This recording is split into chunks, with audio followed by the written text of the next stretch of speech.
In this video, I'm going to show you how to use the shape tool in Photoshop step by step so you can create clean, editable vector shapes the right way. Whether you want to make rectangles, circles, arrows, custom icons, or lines, this tool is one of the most useful tools in Photoshop for design, layout, and graphics work. And if this tutorial helps you, make sure to hit like and subscribe for more easy Photoshop guides. Let's start with the first step. To select the shape tool, press U on your keyboard. You can also find it in the toolbar by clicking and holding the shape icon. When you do that, a menu will appear with different shape options. From here, you can choose rectangle, ellipse, triangle, polygon, line, or custom shape. This is useful because Photoshop keeps all of these tools grouped together, so you may need to hold and click to see the full list. Now, before you start drawing, look at the top options bar. This is where you control the look of your shape.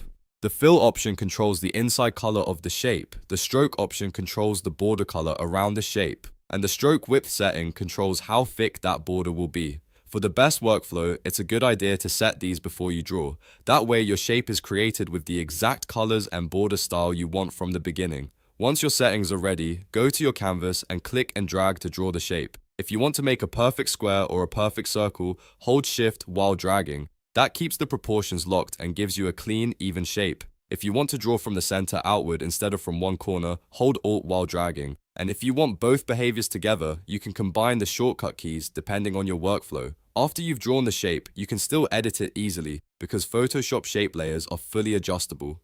First, select the shape layer in the Layers panel. If you want to resize or rotate it, press Ctrl+ to open Free Transform. Then drag the corners to scale it or rotate it as needed. This is one of the reasons shape layers are so powerful because you can keep editing them without losing quality. You can also use the Properties panel to make additional changes. For example, you can change the color of the shape, adjust the stroke, and in some cases, modify the corners if you're working with a rounded rectangle or a shape that supports corner editing. This gives you a lot of flexibility without having to redraw anything. Next, let's talk about modifying the actual shape path. If you want to make detailed edits to the shape itself, press A to switch to the Direct Selection tool, then click the shape and drag the anchor points to reshape it. This is especially helpful if you want to create a more customized design or fine-tune the form of your vector shape. Since it's vector-based, it stays sharp at any size. If you want to use more decorative options, go to the Custom Shape tool. Then, in the top bar, click the Shape Picker and choose from icons, arrows, symbols, and other preset shapes. This is perfect when you want to quickly add creative elements to a design without building them from scratch.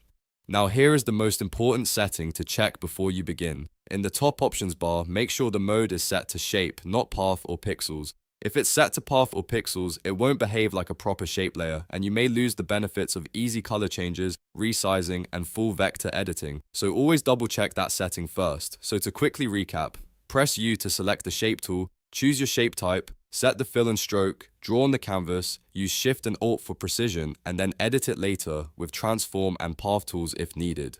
Once you understand this workflow, using shapes in Photoshop becomes fast, simple, and very flexible. If this video helped you, please hit the like button and subscribe for more Photoshop tutorials, tips, and step-by-step guides. Thanks for watching, and I'll see you in the next one.